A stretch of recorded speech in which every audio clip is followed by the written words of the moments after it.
The first example really grounds this whole idea of restraint. It shows us exactly how to handle that hot draft of emotion. It's one of my favorite historical anecdotes. We're going back to Washington City, July of 1863, So right after Gettysburg. right after the Battle of Gettysburg. Yeah. The air in the city is just heavy. You have this huge, magnificent Union victory, which is great, but it's overshadowed by this catastrophic almost. This is about General Meade, right? Major General George G. Meade. All right. He commanded the Army of the Potomac. He stopped Lee's invasion, which was a monumental achievement, but he failed in the follow-up. He didn't pursue. He didn't pursue aggressively enough. Lee's army was battered, they were weak, but they were still a functioning army, and they managed to slip away across the Potomac River. And Lincoln saw this as the one chance to end it all. The one chance. The sources are just full of the agony of this moment. You had heavy rains, the river was flooding, bridges were out. Lee was literally trapped on the north bank. Lincoln believed this was a gift from Providence, a chance to just annihilate the Confederate Army and end the war. And then the chance just evaporates. The waters go down, Lee gets his army across, and the war that's already killed hundreds of thousands of people is now guaranteed to drag on. For almost 2 more years. Lincoln was, by all accounts, just beside himself with frustration. He understood what was lost in a way Meade, who was exhausted from the battle, maybe just couldn't. And this is where it gets personal. Meade hears about Lincoln's displeasure. He does. And he feels the pressure, so he offers his resignation. He asks to be relieved of command. Okay, so if you're Lincoln, this is the perfect trigger for that impulse self. Oh, absolutely. The general who just let the enemy escape is now complaining that his feelings are hurt. What Lincoln wanted to do was just unleash, to write a letter that says, "You're right, you failed, you're fired." To scorch the earth. Exactly. And here's the amazing part we know from the archives. On July 14th, 1863, Lincoln does what his impulse self is screaming at him to do. He sits down and he writes the letter. He gets it all out. He channels all of that white-hot frustration onto the page. He doesn't try to suppress the feeling. He just redirects it into the paper. And the letter itself, it's brutal, isn't it? It's surgically precise in its criticism. He starts by thanking him for the victory at Gettysburg, but then he immediately twists the knife. He says, "Your golden opportunity is gone, and I am grieved, immeasurably grieved because of it." Wow. And he doesn't stop there. He explains exactly why he's so upset. He writes, "You had Lee within your grasp and, in my judgment, only needed to stretch forth your hand to capture him." I mean, can you imagine getting that from your boss? It would be crushing. Professionally and personally, you couldn't continue in command after that. Impossible. The letter was completely honest, and was also completely destructive. It served Lincoln's need to vent, but it would have destroyed the Union's need for an effective general. But something shifts. The duty self kicks in. It does. Even in this private, unsent letter, you can see the shift happening. He includes this moment of incredible self-awareness. He starts with an apology for his own tone. Even in the angry letter. Even in the angry letter. He writes, "I could not restrain some expression of my disappointment, which, if communicated to you, I fear will be painful to you." And then, here's the key phrase. He was sorry now to be the author of the slightest pain to you. That's astonishing. He recognizes that his job isn't to cause pain, even if the criticism is justified. That's the cognitive leap. He realizes that sending this letter would satisfy him, but it wouldn't serve the mission. The mission was to win the war, and for that, he needed Meade to be functional, not broken and resentful. So the final action is the most important one. It's the whole lesson. He folds up the letter, he puts it in an envelope, and on that envelope, he writes what should be a reminder for all of us. To General Meade, never sent or signed. Wow, just never sent. He filed it away. He let the paper absorb the impact so the mission didn't have to. It's this perfect separation of the private truth from the public necessity. I think so many of us confuse being honest with just deploying our feelings as weapons. Right. And Lincoln shows us you can honor your feelings. You can write them down, you can scream them into a pillow, but you don't get to deploy them as damage if you want to be an effective leader. He chose precision over catharsis. So the tool for you, listening to this, is what we're calling the hot draft. Exactly. You feel that surge of anger or frustration, open a document, title it, "Hot Letter, Do Not Send," and write it all down. Get every last bit of it out. And then you wait. And in that waiting period, you can make the shift. You can go from blame to stakes. That's the edit. The first draft says, "You failed." The second, more useful draft says, "Here's what this outcome costs us." You're reframing it. It's not about a personal feeling anymore. It's about an organizational consequence that we all now have to deal with. Your best words are almost never your first words. That's the lesson here. Delay by design. Let a piece of paper take the heat so your people get the light. It's an incredible example of restraint. But, as we set up at the beginning, restraint isn't always the right answer. Sometimes saying what you should say means doing the exact opposite. It means escalating. It means escalating the truth until it is impossible to ignore. Which brings us to a much more modern and tragic example. The Challenger disaster in January 1986. This is a story about the failure of escalation. The setting is Cape Canaveral, and it is dangerously cold, unusually cold for Florida. And this cold wasn't just an inconvenience, it was a direct threat to the technology. It was a direct threat to the physics of the solid rocket boosters, specifically the rubber O-rings that were meant to seal the joints. The investigation materials are crystal clear on this. When rubber gets that cold, it gets stiff. It loses its resilience. The seals harden. And the engineers knew this. This wasn't a surprise. Not at all. The engineers at Morton Thiokol, the company that built the boosters, were incredibly worried. They had seen problems on earlier launches that were also cold. They had data showing that these O-rings weren't sealing properly. So they had their moment to say what they should say. They did. On January 27th, the night before the launch, there was a big teleconference with NASA managers. And the engineers made their case. They anchored it in evidence, in physics. Their recommendation was clear. It was explicit. Do not launch below 53 degrees Fahrenheit. Not a vague, we're concerned, a specific data-driven threshold. A hard line. And honestly, the conversation should have stopped right there. But it didn't. Because NASA was under huge pressure. Immense pressure, schedule pressure, political pressure. There was this institutional momentum that was just incredibly powerful. And so the managers, they subtly shifted the conversation. It went from what is the safest thing to do to something else. Can you prove it will fail? Can you prove 100% that it is going to fail? Yeah. And that is a fatal shift. It flips the burden of proof. The engineers had strong data showing there was a huge risk, but they couldn't give a mathematical certainty of failure. So the managers used that uncertainty as a justification to move forward. They did. And that pressure rolled downhill. It got so intense that Thiokol's own management in a private caucus overruled their own engineers. They were worried about their contract with NASA, about the financial implications of a delay. So they caved. They gave NASA the go-ahead. They gave them what they wanted to hear, not what they needed to hear. They smoothed over the harsh reality. And 73 seconds after liftoff, everyone paid the price for that choice. And the Rogers Commission, the investigation afterward, they pinpointed this exact failure in communication. They did. They highlighted that written recommendation against launching below 53 degrees and the fact that the engineers continued to object. The warning was there. It just wasn't escalated with enough force to stop the machine. So unlike Lincoln, who needed to restrain his words, the engineers here needed to amplify theirs. Their should speech demanded that they break the rules of politeness. They needed to force reality into a room full of people who were desperate to ignore it. The physicist Richard Feynman, who was on the commission, said it best. He said, "For a successful technology, reality must take precedence over public relations, for nature cannot be fooled." Nature cannot be fooled. You can't fool physics. Yeah. When lives are at stake, your schedule and your PR problems are not valid counter-arguments. So what's the lesson for someone listening? If you're in that position, how do you escalate effectively? The should voice in a crisis like this needs three things. First, you have to anchor in the mechanism. Don't just say you're worried. Explain why. The engineers did this well. They said the O-rings get stiff and won't seal properly. It was about the physics. Okay, what's second? Second, the decision needs to be explicit. Again, they did this part right. They didn't say it might be risky. They said, we recommend we do not launch below 53 degrees. That's the threshold sentence. It's critical. But the third part is where they fell short. The third part is where the system failed. You have to escalate to match the consequence. If you genuinely believe people might die, your communication has to carry the weight of that belief. You have to get louder. You have to go over your manager's head. You have to put it in writing in a way that forces them to formally overrule you on the record. Do you document the dissent? You document the dissent. You force the decision into the daylight. Social pressure and wishful thinking, they thrive in ambiguity. Your job, your should speech, is to bring absolute, undeniable clarity. Because reality is coming, whether you're ready for it or not. Clarity as an act of kindness. That's powerful.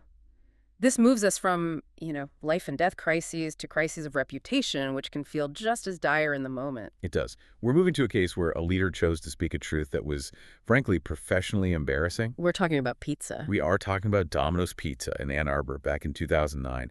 Domino's had a problem. They were masters of logistics. They could get you a pizza faster than anyone. But the pizza itself. The pizza itself was not great. It had become a punchline. And the sources show that their own internal focus groups were just brutal. How bad was it? It wasn't just, oh, I prefer a different style. It was specific and damning.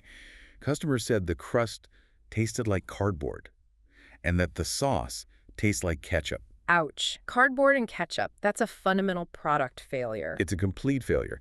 So what's the impulse here if you're the CEO? The corporate impulse is to defend, to distract. Right. Run a shiny new ad, talk about a new topping, emphasize the 30-minute guarantee. Whatever you do, you don't put the word cardboard into your own marketing campaign. That's the default playbook. It's defensive storytelling. You try to spin the reality that everyone already knows is true. But the CEO at the time, J. Patrick Doyle, he made a completely different choice, a radical choice. He realized that hiding the truth was a losing game. He realized that when your customers universally agree on your biggest flaw, your only path forward is to agree with them. So he decided to lead with a confession. And not just a quiet one. A loud one. They launched an entire ad campaign that put the harshest criticisms front and center. They put the quotes about cardboard and ketchup right on the screen for the whole world to see. They paid to advertise how bad their own product was. That takes some serious guts. It does. And Doyle's thinking was so clear. He said, the old days of trying to spin things simply doesn't work anymore.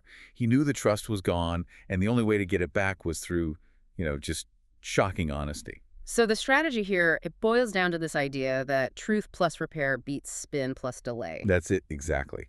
If the audience already knows you have a problem, your job as a leader is to align your words with their reality. You join them. But that plus repair part is key. An apology by itself is just talk. It's theater. It's meaningless. Domino's didn't just say, we're sorry. They paired that admission with a huge, tangible promise. They completely reformulated the pizza. New crust, new sauce, new cheese. They spent a ton of money to actually fix the problem they were admitting to. So they invited people to judge the new reality, not just listen to the apology. And that made the whole thing believable. It proved they weren't just trying to sell the old bad product with a new story. They were selling a new, better product with an honest story. And did it work? The results were immediate and staggering. Doyle later pointed directly to this campaign as the driver for a 14.3% jump in domestic same-store sales in the first quarter of 2010. 14%, that's huge. It proved that honesty wasn't just a moral virtue, it was a brilliant business strategy. So what are the tools for someone listening? How do you apply this? It starts with what we call the no-spin sentence. Before you explain or defend anything, you have to name the flaw. Plainly. If possible, use the customer's own language. Don't say, we had a delivery timeline variance.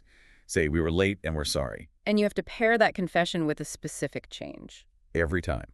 The repair has to be tangible.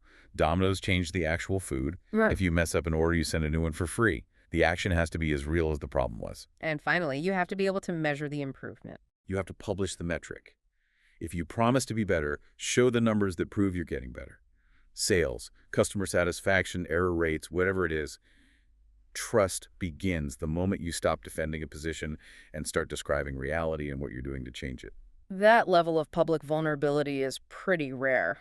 Which brings us to our next case, which is maybe the gold standard for handling a crisis where public safety is on the line. We're going to Johnson & Johnson and the Tylenol crisis in 1982. This is the case where should speech meant living up to your company's values, even at a massive financial cost. The story is just horrific. 7 people in the Chicago area died after taking Tylenol capsules that had been laced with cyanide. And it's critical to remember, the investigation proved that J&J was not at fault. The tampering happened on store shelves after the product had left their control. They were, in a legal sense, a victim of this crime, just like everyone else. But legally not at fault doesn't matter much to a terrified public. It doesn't matter at all. The market reality was a catastrophe. Tylenol was dominant. It had 35% of the pain reliever market. Overnight, its market share plunged to 7%. The brand was on the verge of extinction. So the impulse voice in the boardroom, especially from the lawyers, must have been screaming for caution. Absolutely. The want to say script is all about minimizing liability. Yeah. You say things like, we are cooperating with authorities, our manufacturing process is secure. This appears to be an isolated incident. You protect the company. You protect the company. But the CEO, James Burke, he understood something deeper. He knew that in a public safety crisis, the public doesn't care about your liability, they care about their safety. So he rejected all of that self-protection language. And he made a decision that must have seemed insane at the time. Financially, it was insane. J&J spent $100 million in 1982 money to recall 31 million bottles of Tylenol from every shelf in the entire country. Not just in Chicago, everywhere. Everywhere. This wasn't a PR stunt. It was a massive, costly action designed to remove any possible risk, even if that risk was tiny. The legal team must have had a fit. That's basically admitting accountability even if you're not guilty. That's the distinction. Mm-hmm. The core principle here is that accountability isn't the same as guilt. J&J didn't cause the problem, but Burke knew they were 100% responsible for the solution, for protecting the public. So how did he win that argument inside the company? Against the lawyers, against the shareholders? He used the company's own guiding document. It was called the Credo. It had been written decades earlier, and it explicitly laid out their priorities. And what did it say? It put their responsibility to patients, doctors, and customers first, above employees, above the community, and way above shareholders. So it was already written down. Burke later said, the Credo wasn't just a nice plaque on the wall, it was the ammunition he used to win the internal debate. He could say, this isn't my opinion, this is who we are, this is what we've already promised to do. The decision was pre-justified by their values. So the lesson here is that you say the sentence your values will still respect a year from now. Exactly. It's not about winning the news cycle for a day, it's about defining the character of your organization for a decade. And they didn't just stop at the recall, they fixed the system. That's the crucial second step. The recall built goodwill, but the structural fix is what rebuilt trust. They relaunched Tylenol 2 months later with the first ever tamper-proof packaging. The seal on the bottle. The seal on the bottle. They changed the system to match the new reality of the risk. And because of that combination of accountability and a structural fix, Tylenol made a full recovery and regained its market leadership. So for the listener, the tool is the Credo test. Right. If you're in a crisis, you list your stakeholders in order of priority, with safety at the very top. Yeah. And every word you say, every action you take has to honor that order. Lead with the safety directive, the recall, the stop order first. The explanation comes later, if at all. When trust is burning, values are the only thing that can put out the fire. This is an incredible story of leadership. It also sets up our next case, which is about a leader trying to fix a crisis of truth inside his own company. We're off to Dearborn, Michigan, around 2006, 2007. The new CEO of Ford, Alan Mulally, has just arrived.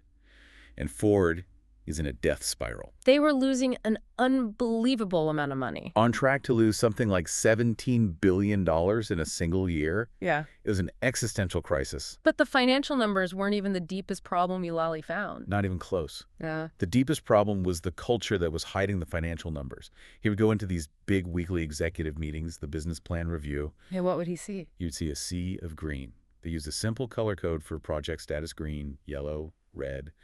And week after week, every single project from every single executive was green. Everything's fine. We're doing great. Everything is green while the company's bleeding out. It was a complete fiction. That's more than just a problem. That's a sickness in the culture. It's an organizational disease.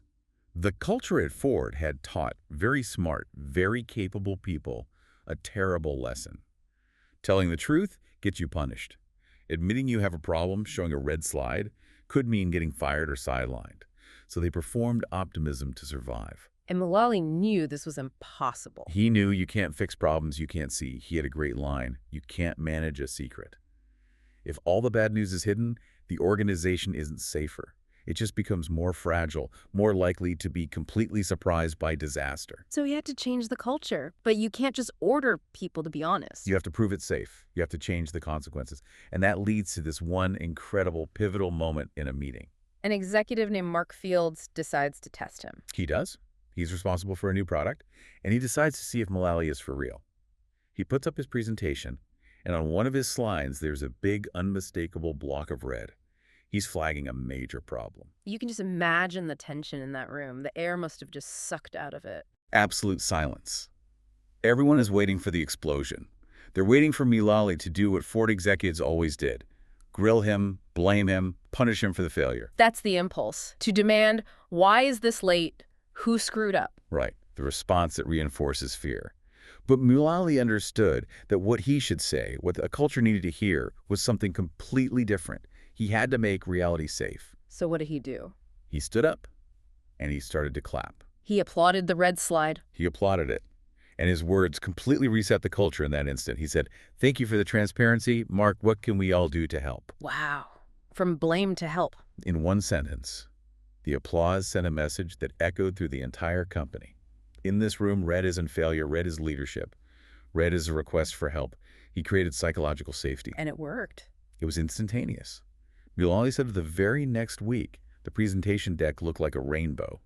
Suddenly, there were reds and yellows all over the place. People finally felt safe enough to show the real status of their projects. And the company could finally start working on its real problems. Exactly. But I want to push back on this a little. Isn't there a risk that if you reward red, people will start making up problems just to get that positive attention from the CEO? That's a great question. And it's about the distinction between psychological safety and accountability. Mullally didn't clap for the problem. He clapped for the transparency. And notice his next question wasn't, "Don't worry about it." It was, "What can we do to help?" So the accountability is still there. The accountability is immediately there, but it's framed as collective problem solving. It's not, "How did you mess this up?" It's, "What do we need to do to fix this?" The focus is on the solution, not the blame. You're just making it cheaper to solve problems by surfacing them earlier. That's the business logic. So the tool for leaders is to ritualize this. Start your meetings by finding the first red status and publicly thanking that person. Make it clear that hiding a problem is the only true failure. You have to make reality a safe place to be. That is a perfect setup for our last case, which is maybe the ultimate test of ego. It's about a leader choosing credibility even when it meant sending customers to his biggest rival. We're in Cupertino, September 2012. Tim Cook and the launch of Apple Maps. Apple was at the peak of its powers, but they decided to replace the default Google Maps on the iPhone with their own in-house app. It was a huge strategic move. They wanted to own the entire ecosystem, the entire user experience from top to bottom. But the product just wasn't ready. It was a public disaster. The sources are filled with examples. Users were getting lost, locations were wrong, the 3D imagery had these bizarre melted bridges and roads. For Apple, a brand built on perfection, it was a massive, embarrassing stumble. So the impulse, the corporate temptation, must have been overwhelming. Totally. The impulse is to dig in, to defend the product, to minimize the problems, to say mapping is hard, give us time, and to fight like hell to keep users from going back to Google. Right. You want to tell people to be patient, but you can't tell someone to be patient when they're lost on the side of the road because your app failed them. Exactly. They are living in the flawed reality you created. So Tim Cook chose a different path, a radical one. He wrote a public letter to customers. And it wasn't a typical corporate non-apology? No, it was incredibly direct. He said Apple fell short of its own standards. And he used this really empathetic language. He said, "We are extremely sorry for the frustration this has caused our customers." He focused on their pain, not Apple's technical issues. But that wasn't the most shocking part. Not even close. The truly shocking part, the should speech moment that no one saw coming, was what he said next. He publicly advised Apple customers to use alternatives. And then he named them. He named his competitors. He named Bing, MapQuest, Waze. And he even told people how to use the Google Maps website on their iPhone. He was actively sending his customers to his biggest rival. That just violates every rule in the corporate playbook. You never praise the competition, let alone recommend them. You don't. But Cook understood a higher principle, which is you earn trust by guarding the customer, not by guarding your image. Recommending a competitor was the ultimate signal that Apple cared more about the user's immediate need getting where they needed to go than about Apple's ego or short-term market share. He chose credibility over control. He was willing to take a hit to prove that the customer came first. And that hit is what made the apology credible. He was willing to sacrifice something valuable, user engagement, data, pride, to solve their immediate problem. When you do that, people will believe you when you say you're working on a fix. So there's a script here for rebuilding trust. There is. It's a 3-part trust script. Part 1, we fell short. That's the direct confession. Part 2, we're fixing it. That's the promise of action. And Part 3, the hardest part. Here's what works today. And that's the practical ego-costing workaround. And that workaround has to cost you something to feel genuine. It has to cost you pride or attention or money. Your duty is to get the customer through today safely, even if it means handing them to a competitor for a while. Which brings us to the end of this deep dive. 6 moments, 6 different challenges, but all pointing back to this one central choice. Yeah, we've covered a lot of ground. We started with Lincoln and the duty of restraint. Then the Challenger disaster, showing the terrible cost of failing the duty of escalation. We saw dominoes and the strategic power of confession, just admitting that your crust tastes like cardboard. J&J demonstrated the duty to values, spending $100 million because the Credo said they had to. We saw Alan Mulally at Ford showing the leader's duty to create safety by, of all things, clapping for bad news. And we ended with Tim Cook and Apple proving the duty to credibility, even if it means recommending your rival. And if you look at all the successful examples, the common thread is that the should speech was always shorter, clearer, and usually much more vulnerable than the impulsive, self-serving option. The impulse self is always trying to protect your status or get you some emotional release. Well, the duty self is always just trying to describe reality and find a path to a better result, and results can only happen in reality. So we'll leave you with a final thought to take with you. We know that hiding the truth, secrecy, it just relocates risk until it becomes a catastrophe. We know that spin just creates a debt of trust that you'll have to pay back later with interest. So if truth is your most valuable asset in your work and in your life, how often today do you find yourself tempted to spend all your energy defending a position when what you should be doing is just describing reality and explaining how you're going to make it better?